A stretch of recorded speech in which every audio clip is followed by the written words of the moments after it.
Assalamualaikum warahmatullahi wabarakatuh. Shalom, Om Swastiastu, Namo Buddhaya, salam kebajikan, salam sejahtera untuk kita semua. Selamat pagi, selamat siang, selamat sore, dan selamat malam teman-teman semua. Teman-teman, apakah teman-teman pernah bertemu dengan seorang anak yang sulit fokus? Atau mungkin dengan anak yang tidak mau diam? Nah, teman-teman jangan dulu menjudge ya. Siapa tahu anak ini itu termasuk ke dalam kelompok anak dengan ADHD. Nah, apa itu anak dengan ADHD? Mari kita bahas dalam video singkat yang berjudul Mengenal Anak dengan ADHD. Sebelum lanjut ke penjelasan, mari kita perkenalan anggota terlebih dahulu.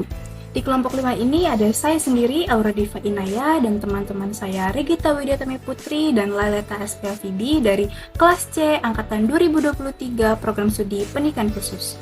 Segitu saja perkenalannya, mari kita lanjut ke penjelasan. Oke, pada buku J. Gordon Millicat, ADHD atau gangguan pemusatan perhatian dan hiperaktif adalah suatu sindrom yang umum ditemui pada anak-anak, remaja, dan kadang-kadang pada orang dewasa loh. Hal ini sering dikaitkan dengan ketidakmampuan belajar yang mengakibatkan kegagalan mencapai tingkat kinerja akademik yang diharapkan. Namun, ada beberapa istilah yang berkaitan dengan ADHD, salah satunya yaitu ADD. ADD merupakan singkatan dari Attention Deficit Disorder yang berarti gangguan pemusatan perhatian. Istilah ADD ini digunakan berdasarkan kenyataan bahwa anak dengan hambatan ADHD ini tidak selalu disertai dengan gangguan hiperaktivitas. Dalam bahasa Indonesia, ADHD disebut dengan GPPH, yaitu gangguan pemusatan perhatian dan hiperaktivitas. Si anak ADHD dibagi menjadi 3 menurut DSM-4. Yang pertama adalah ADHD inatentif tanpa hiperaktivitas. Anak yang memiliki hambatan inatensi mengalami kesulitan dalam memusatkan perhatiannya, mudah teralihkan dengan rangsangan yang tiba-tiba diterima oleh alat inderanya. Yang kedua adalah ADHD hiperaktif impulsif. Anak yang memiliki hambatan hiperaktif impulsif menunjukkan gerakan yang berlebihan yang dilakukan secara umum.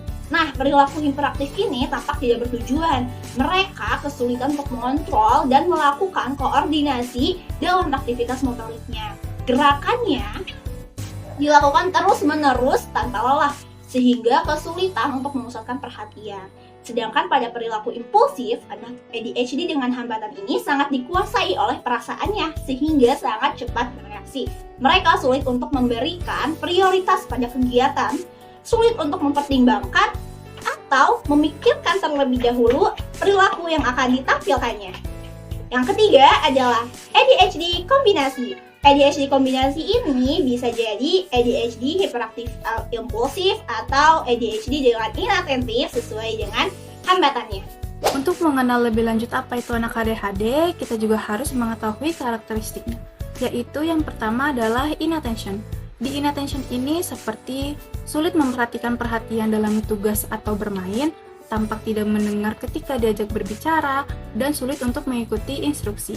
Yang kedua adalah hyperactivity, yaitu seperti tangan dan kakinya yang gelisah saat di tempat duduk, lalu berlarian dan memanjat yang berlebihan, dan berbicara yang berlebihan. Dan yang ketiga adalah impulsivity, yaitu menjawab pertanyaan sebelum selesai, sulit menunggu giliran, dan menyela atau memotong pembicaraan orang lain. Oke, selanjutnya aku akan membahas peran support service kepada anak ADHD di sekolah. Terdapat beberapa peran support service dan fungsinya yang ada di sekolah untuk anak ADHD seperti dokter, psikiater, psikolog, atau pelatih ADHD. Mereka memiliki peran dan fungsinya masing-masing. Fungsi dari peran-peran tersebut ialah untuk mengatur dan melaksanakan rencana perawatan pribadi anak, meningkatkan hubungan anak baik di sekolah maupun di rumah, dan menangani seluruh proses transisi sekolah anak. Peran pertama yaitu guru. Guru bergerak dalam bidang pendidikan yang mana nantinya berperan penting dalam kehidupan anak ADHD di sekolah. Memberi stimulus kepada anak, memberi pengajaran sekaligus menjadi pemantau kemajuan selama triwulan pembelajaran, juga sebagai penghubung antar orang tua dan anak selama di lingkungan sekolah. Yang ketiga yaitu dokter. Dokter berperan dalam dunia medis bagi semua orang, termasuk anak ADHD loh.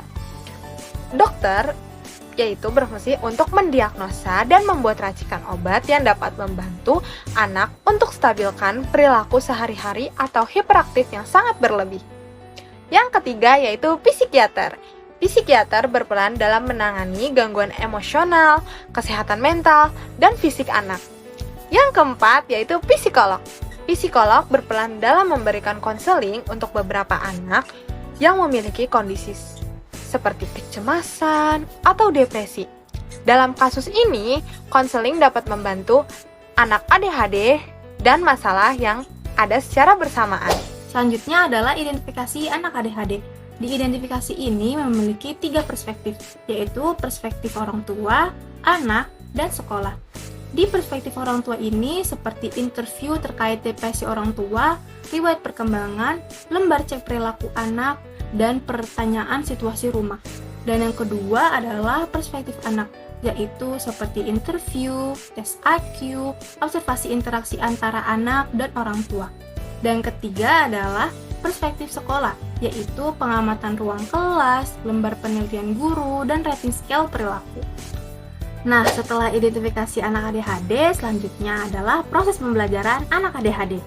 Proses belajar anak ADHD memerlukan strategi khusus untuk meningkatkan efektivitasnya.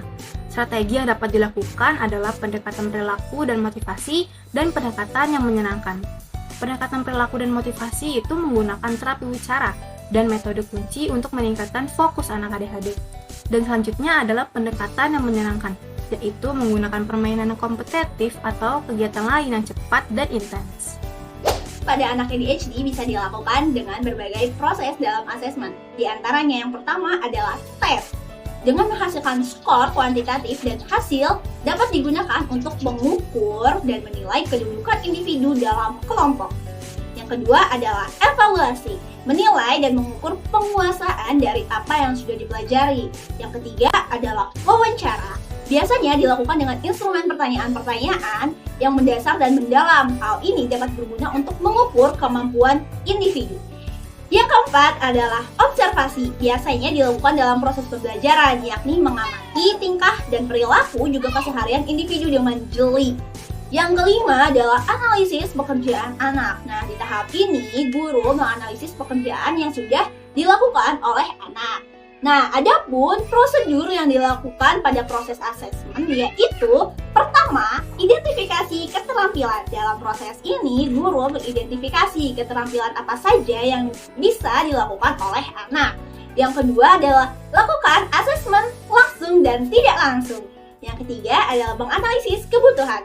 Pada tahap ini, guru menganalisis kebutuhan apa yang dibutuhkan oleh siswa. Lalu setelah itu membuat solusi untuk mengatasi kebutuhan siswa tersebut. Yang keempat adalah ulangi tahapannya. Dalam tahapan ini, setelah solusi dibuat, maka guru menerapkan solusi tersebut kepada siswanya, lalu mengulangi tahapan untuk mengetahui apakah siswa tersebut sudah berhasil. Nah, tadi itu adalah beberapa penjelasan tentang anak ADHD. Mungkin sekian dulu video tentang ADHD, semoga bermanfaat untuk kita semua. Terima kasih sudah menonton. Wassalamualaikum warahmatullahi wabarakatuh. Bye-bye.